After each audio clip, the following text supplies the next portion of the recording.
Seja bem-vindo a essa matéria, a essa aula. Ela é destinada para os alunos de liderança do Seminário Presbiteriano Brasil Central de Goiânia. Mas você é mais do que bem-vindo, ela está disponibilizada no YouTube exatamente para que você possa ter acesso. Se você quiser deixar o like depois, pode fazer. Se quiser compartilhar o conteúdo, sinta-se à vontade. Eu espero que você seja edificado em relação a essa matéria, a esse conteúdo que, para mim, é um conteúdo tão importante para nós, né? Nós precisamos considerar o fato de que a liderança de Cristo, a liderança do Evangelho, é uma liderança que ela reformulou completamente a forma de ser líder, a forma de liderar, né? Jesus fez isso de forma fantástica, ele inverteu, ele colocou as coisas de cabeça para baixo quando ele começou a ensinar a questão do líder servo. Ele virou a escala de poder em relação àquilo que o mundo então compreendia. A Bíblia diz que em Marcos 9,30 ele pergunta quem é o maior de todos. E Jesus tenta mostrar que o mundo diz o maior de todos é aquele que tem um número maior de pessoas que o sustentam e que o servem. Quantos votos, quanto dinheiro, quanto posição. Mas Jesus disse que devemos acolher o pequenino como um rei. A segunda coisa que a gente precisa entender, que o mundo diz, a grandeza está em poder incluir e excluir, capacidade de controlar. Jesus disse, recompense qualquer um que agir em meu nome. Terceira coisa, o mundo diz que a grandeza está em como posso me desenvolver a mim mesmo da melhor maneira. Jesus diz que a grandeza está em se sacrificar pelos outros. E com isso Jesus fez a escala de valores de cabeça para baixo. Quais são as fontes de poder que nós temos? No mundo secular, várias são as fontes de poder. Primeiro nós temos terrenos e propriedades, que eu chamo da sedução do ter, né? Nós queremos ter, nós queremos possuir, nós queremos acumular. E isso é muito comum na nossa sociedade. Segunda coisa, nós temos também a sedução do saber, é o conhecimento, porque o saber é poder. Quem tem tecnologia leva vantagem. Isso é muito claro agora na época da pandemia com as pessoas com os países que conseguiram produzir a sua própria vacina, né? A terceira coisa, outra fonte de poder é a informação, essa capacidade técnica. Pessoas que podem desenvolver, podem trabalhar, fazem melhores pesquisas. Quarta fonte de poder é o marketing, a propaganda, a informática, o poder de persuasão. Quinta fonte de poder é o dinheiro. O dinheiro dá acesso às fontes de poder. Por isso que as pessoas querem tanto dinheiro, porque normalmente quem tem dinheiro tem poder, e quem tem poder tem dinheiro. As coisas estão entrelaçadas. E uma última coisa que eu diria que é uma fonte do poder é a posição. Quanto melhor você galga a posição numa determinada hierarquia, ou instituição, ou indústria, ou mesmo no mundo eclesiástico, maior fonte de poder nesse mundo estruturado, então maior posição você tem, então maior poder. Jesus, entretanto, vem mostrar-nos a autoridade do servo. Ele mesmo se fez servo. É maravilhosa a descrição que nós lemos em Filipenses capítulo 2, que a Bíblia diz que ele, sendo Deus, não teve por usurpação o ser igual a Deus. Antes, a si mesmo se esvaziou, assumindo forma de servo e sendo levado para a cruz. Jesus se faz servo. As chaves da liderança do reino mostram que liderança envolve sofrimento. Jesus fala do cálice que ele tinha que tomar, em Lucas e Marcos 10:38. Liderança também envolve soberania de Deus. Jesus fala em Marcos 9:40, não sou eu quem dou, mas é Deus quem dá.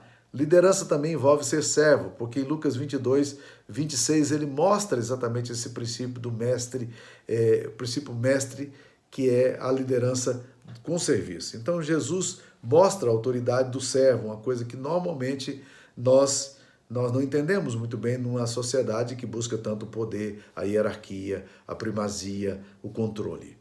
Existem dois mal entendidos que a gente precisa explicar quando a gente fala da liderança do líder servo. Primeiro, é que ser líder servo não quer dizer que você abra mão da sua pessoa, da sua personalidade ou de sua responsabilidade de liderar e tomar decisões difíceis. Às vezes a gente fica com uma, talvez, falsa humildade como líder e não querendo tomar as posições que precisam ser tomadas, Mas, na verdade, nós precisamos de líderes que saibam conduzir as coisas para uma determinada direção. Então, ser líder servo não significa que você abra mão da sua responsabilidade de liderar, de tomar decisões, de orientar, de conduzir na direção daquilo que você entende que Deus também está colocando no seu coração. Outra coisa outro mal entendido que a gente precisa desfazer é que liderança não quer dizer perda da capacidade de crítica e do julgamento histórico. Então, o falso líder, esse líder que não sabe julgar bem as coisas, esse líder que não sabe analisar bem o contexto e perceber os riscos de determinadas posições para um lado ou para o outro, esse líder, na verdade, não é um líder servo. Ele é um líder passivo-agressivo. É um líder que não toma posição quando precisa tomar. É um líder que não decide, e quando as pessoas decidem, ele se sente mal, ele se sente agredido ou até mesmo lesado, porque as pessoas estão tomando as posições que ele deveria tomar, porque em nome de uma falsa humildade, ele não assumiu a sua capacidade crítica, o seu julgamento histórico que ele precisaria fazer, né? A comunidade de Jesus sempre foi, no coração de Jesus, ele queria formar uma comunidade de servos, onde os maiores serviriam os menores, e ele mesmo falou sobre isso. Se eu sou servo, lavo os pés de vocês, assim também vocês devem ser. Então, se eu sou mestre e estou fazendo isto, então vocês que são servos devem fazer também uns com os outros. Outra coisa que nessa comunidade de servos que está bem clara é que Jesus fala que os últimos servem os primeiros, né? Ele manda nos prestar atenção para nunca assumirmos os primeiros lugares nas mesas, nunca buscarmos essa posição de preponderância. Pelo contrário, a gente assumir atitude de humildade, porque os últimos serão os primeiros. E Jesus deixou bem claro que essa ordem hierárquica, essa escala de valor e de poder para ele, ela estava muito mudada. E ele também tentou mostrar que os mais poderosos servem os menos poderosos. Por isso que ele serviu, dando-nos exemplo como mestre, mas servindo aos seus servos, e ele também quer que nós adotemos essa mesma posição. Se não nos tornarmos como uma criança, de maneira alguma entraremos no céu do reino dos céus. Então, quem tem poder na Bíblia é poder não para mandar, não para ter controle, mas é um poder para poder servir as pessoas, amar e cuidar. Isso é o líder servo, é essa comunidade que Jesus Cristo tinha. E Jesus então demonstrou que a prioridade do último lugar, a autoridade do servo, e ele mostrou também o triunfo da cruz. Foram coisas que ele tentou mostrar. Jesus mostrou o triunfo da cruz também. A cruz era o princípio mestre dele. Não começamos na cruz e continuamos para coisas maiores e melhores, segundo o Novo Testamento. Mas nós começamos na cruz e ali nos aprofundamos e encontramos o poder da sua ressurreição. E Jesus queria que nós entendêssemos isso aí, né? Então, os líderes servos, quais são as características dele? Primeiro, os líderes servos seguem a Jesus e não a posições. Isso é uma coisa muito importante para a gente estar sempre consultando o nosso coração. O que é que eu estou fazendo? O que eu estou fazendo glorifica a Deus? Porque para Deus não conta apenas o que você faz e o como, mas conta também o como você faz e por que você faz. Não basta fazer para Jesus, é necessário fazer para glorificar a Ele. Então, um líder servo, ele segue a Jesus. Jesus é quem vai dizer para ele e não as posições. Isso é muito claro no exemplo de Barnabé. Quando Barnabé e Paulo saíram para a primeira viagem missionária, a Bíblia mostra claramente que Barnabé nunca teve o pressuposto de ser o líder. Tanto é que a liderança da primeira viagem missionária deixa de ser de Barnabé e passa a se tornar a liderança de Paulo. E Barnabé literalmente desaparece, porque já na segunda viagem missionária ele vai para outros lugares e não há registro do que ele fez, porque Barnabé não estava muito preocupado com isso. O negócio dele era fazer aquilo que a Bíblia nos narra em Atos 11, que quando ele chegou em Antioquia, ele se alegrava ao ver as pessoas se convertendo a Jesus. Ele se alegrava ao ver os novos convertidos, porque o coração de Barnabé era um coração de servir a Jesus, e a glória de Jesus era a glória que ele buscava. Segunda coisa, os líderes servos renunciam seus direitos para encontrar grandeza servindo aos outros.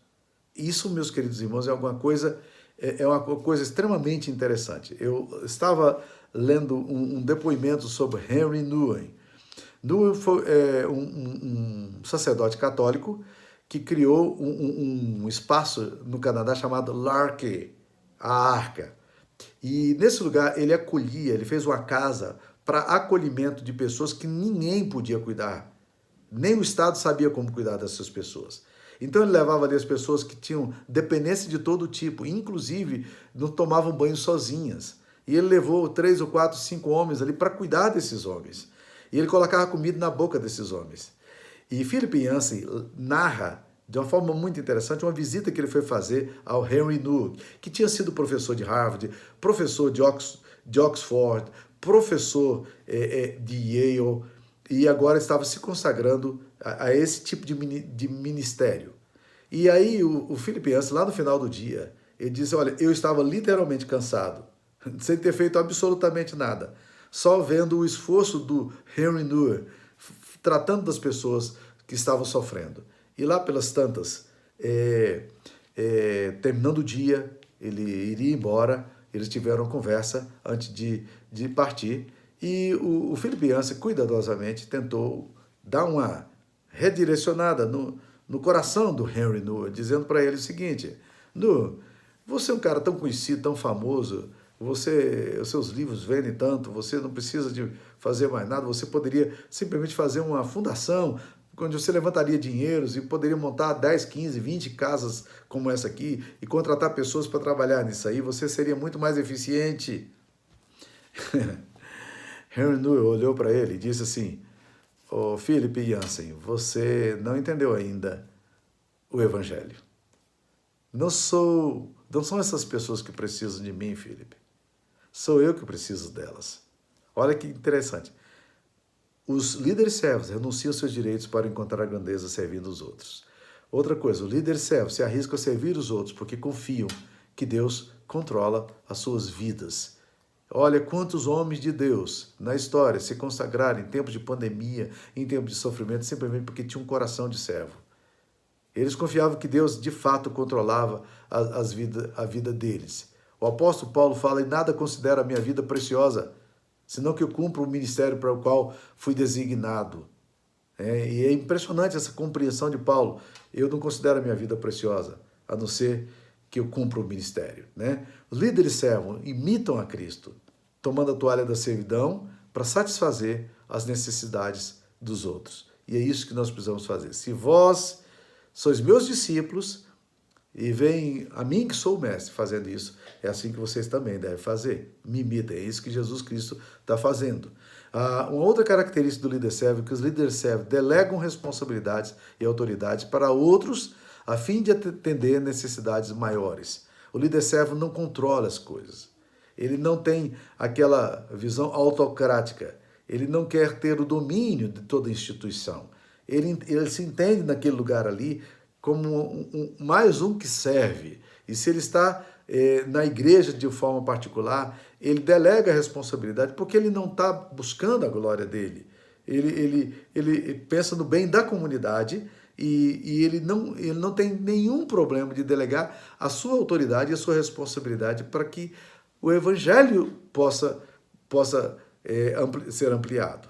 Então, um líder servo não controla porque ele multiplica os seus recursos através das pessoas que estão sendo lideradas por ele.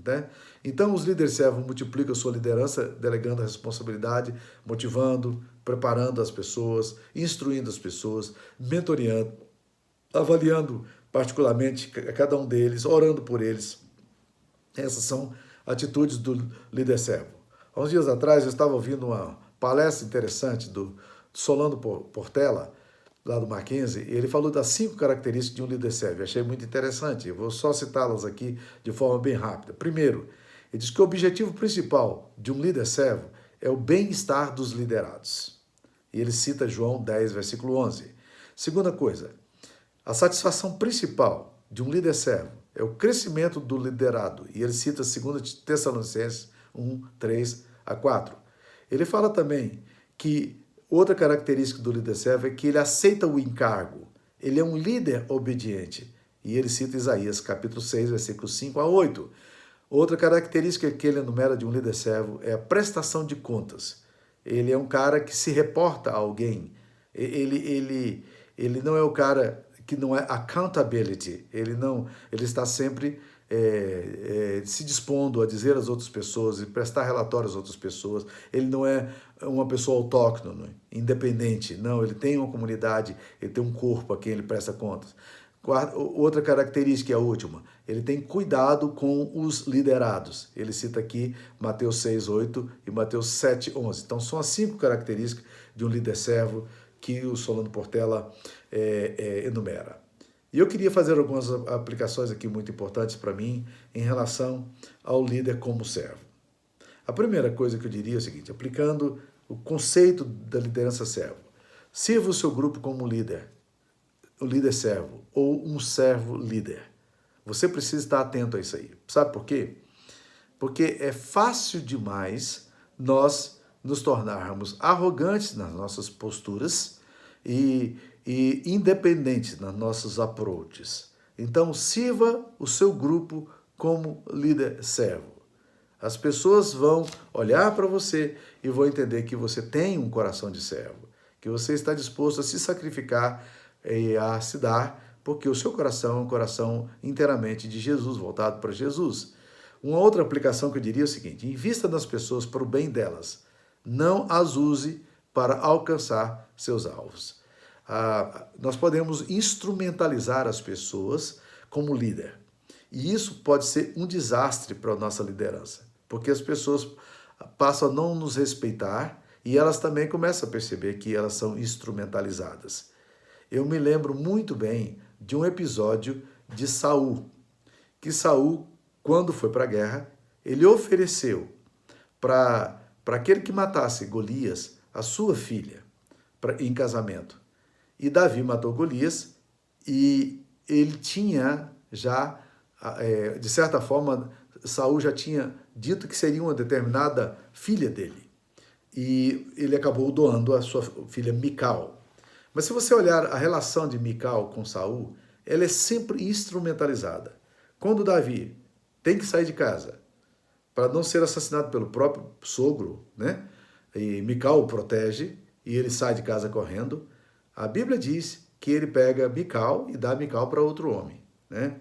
Por quê? Porque o desafeto político dele, que era Davi, ele não poderia mais estar casado com a sua filha. Eu fico imaginando como é que Mical se sentiu em relação a isso tudo. E quando você vai lá no coração de Mical, e com todas as consequências da vida de Mical, a gente começa a entender um pouco da atitude dela, do desprezo que ela tem por determinadas coisas, inclusive pelas coisas espirituais, como fez com Davi, né? Então, invista no bem das pessoas, não para alcançar seus alvos. Não instrumentalize as pessoas, não manipule as pessoas, tá?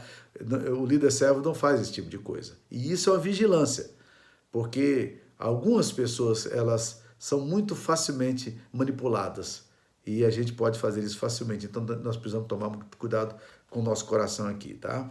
Terceira coisa, seja um líder conforme o coração de Deus. A Bíblia diz em Jeremias 3,15, dar-vos-ei pastores segundo o meu coração, que conduzirão com sabedoria e prudência. Olha que coisa maravilhosa. Um pastor, segundo o coração de Deus, conduz seu rebanho com sabedoria e com prudência. Esse é um líder conforme o coração de Deus. O apóstolo Pedro vai falar, pastoreai o rebanho de Deus, não com avareza, não instrumentalizando as pessoas, né? mas para a glória de Deus. Então, seja um líder conforme o coração de Deus. Peça para Deus te dar um coração conforme o coração dele. Quarta coisa que você precisa entender na questão da aplicação é que Deus honra as pessoas que o honram. Ele disse isso para Eli, quando Eli não quis confrontar os seus filhos. E ele diz, Eli, você deu mais honra aos seus filhos do que a mim, e eu honro aqueles que me honram. Então, meus queridos, quando nós, na liderança da gente, honramos a Deus, nós podemos saber que Deus vai nos dar honra. Nós não precisamos buscar posições, nós não precisamos lutar para termos cargos, nós não precisamos disso. Deus vai dar honra àqueles que o honram. Deus é quem escolhe, Deus quem nomeia, Deus quem capacita, Deus quem envia e assim por diante. Uma outra aplicação que eu diria, Um líder arrogante está destinado a perder a sua liderança e o respeito dos liderados. E eu já vi isso acontecendo muitas vezes. Eu já vi várias pessoas se afastando de um determinado líder, embora entendesse muitas vezes que esse líder era um líder competente, porque de repente a arrogância dele era tão forte, a atitude dele de controle era tão violenta, que ele literalmente afastava as pessoas que estavam perto dele. Uma outra aplicação que eu diria sobre o líder servo: não pressione, mas encoraje seus líderes. É fácil a gente, como líder, pressionar as pessoas, causar úlcera gástrica delas, gerar dores profundas no coração delas, mas ao invés de encorajar. Então seja um líder encorajador. Encorajamento é uma palavra muito importante, nós precisamos lutar para que Deus nos dê a capacidade de sermos líderes encorajadores. Por último, eu queria fazer uma pergunta para você. Você é chefe ou você é um líder servo? Né? Deixa eu colocar aqui algumas diferenças que o José João Mesquita, lá de Manaus, fez e que eu achei muito interessante. Primeiro, ele diz que o líder vai na frente. O chefe ordena o subordinado a avançar. Olha a diferença. O líder vai na frente. E o chefe ordena o subordinado a avançar. Algum tempo atrás, eu ouvi uma história muito interessante sobre esse negócio de pastoreio. Dizem que um pessoal estava fazendo uma excursão para Israel e lá pelas tantas, o guia turístico estava explicando que sempre, quando lá nos desertos da Judéia você olha, você sempre vai ver o pastor na frente do rebanho e o rebanho seguindo.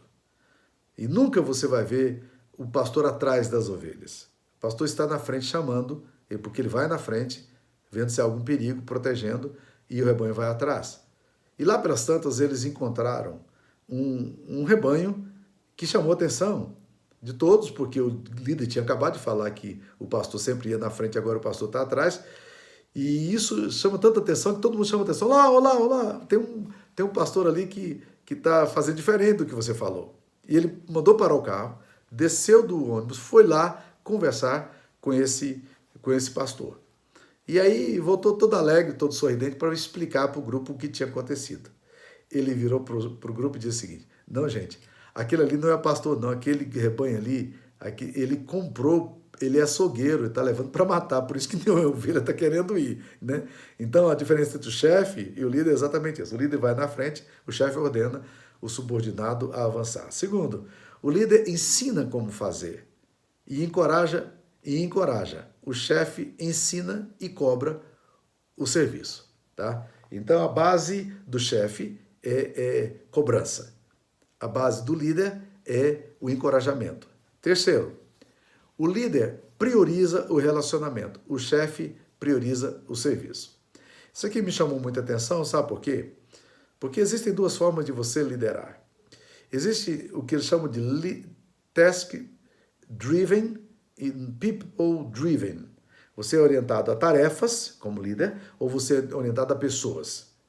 E eu já, fazendo análise da minha própria, do meu próprio estilo pastoral, eu descobri que eu sou um pastor que é task-driven. Eu, na verdade, faço as coisas com foco, com objetividade, eu tenho muita facilidade para isso, né? E é fácil o task-driven se esquecer de ser people-driven, ser dirigido a pessoas, né? E é fácil o people-driven também perder o foco, né? Então nós precisamos aprender isso aí. Mas o líder, ele prioriza relacionamentos. O chefe prioriza o serviço. Outra pergunta, sempre sobre a pergunta aqui, você é chefe ou líder? Mais uma resposta. O líder compartilha as honras. O chefe toma para si toda a glória. Eu trabalho aqui com um colegiado de pastores. São 7 pastores no meu colegiado. E eu sempre costumo dizer para eles o seguinte, que o sucesso deles é o sucesso meu. O fracasso deles é o meu fracasso. Então, toda vez que um líder da nossa igreja, ele faz alguma coisa que é boa para a comunidade, a minha liderança, ela se torna mais e mais relevante. É por essa razão que você vê na política atitude completamente contrária. Normalmente, um político de oposição, ele não está interessado se a sociedade vai bem, se a economia vai bem, se as coisas vão bem. Por quê? Porque ele está naquela base, se ele é oposição, ele está naquela base do tanto pior, melhor. Por quê? Porque se está pior, é mais fácil se eleger. Ele não está preocupado com as pessoas, ele está preocupado com a sua própria glória e com o seu cargo e a sua função. Tá? Isso é coisa de chefe, não é coisa de líder. Outra característica, o líder depende dos seus liderados para cumprir a missão. O chefe dá a folha de pagamento e usa o seu poder para contratar e dispensar. Então ele usa o quê? O controle financeiro, né, para poder fazer as pessoas realizarem as tarefas que elas precisam realizar. Mas o líder depende dos seus liderados para cumprir a missão. Então ele vai sempre atrás dos seus liderados, ele trabalha encorajando essas pessoas para que a função, as tarefas, aquilo que é necessário fazer, a missão que precisa ser realizada possa se concretizar. Ainda respondendo a pergunta, você é chefe ou líder? O líder é admirado, o chefe é temido. Essa é a diferença clássica. O chefe, as pessoas têm medo dele. Elas não o amam. E elas se subordinam a ele, não é exatamente porque elas têm uma relação de amor, não é porque elas têm medo do que pode acontecer com elas. Elas sabem que quem tem o poder do contra-cheque é o chefe, né? Mas o líder, ele é admirado. As pessoas gostam desse líder e elas vão sofrer, vão pagar e vão lutar para que as coisas aconteçam simplesmente porque ela admira o seu líder. Outra característica, o líder sugere e encoraja, motiva, enquanto que o chefe dá ordens. É bem diferente a aproximação aí, né? Outra diferença, o líder é orientado para pessoas, o chefe para os resultados. Olha aí como é que é perigoso esse negócio.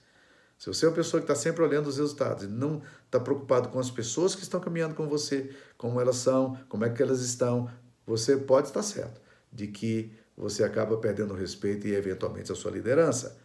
E a principal característica de um líder é o seu caráter. Então, respondendo a essa pergunta, você é o chefe ou o líder? A principal característica de um líder é o seu caráter.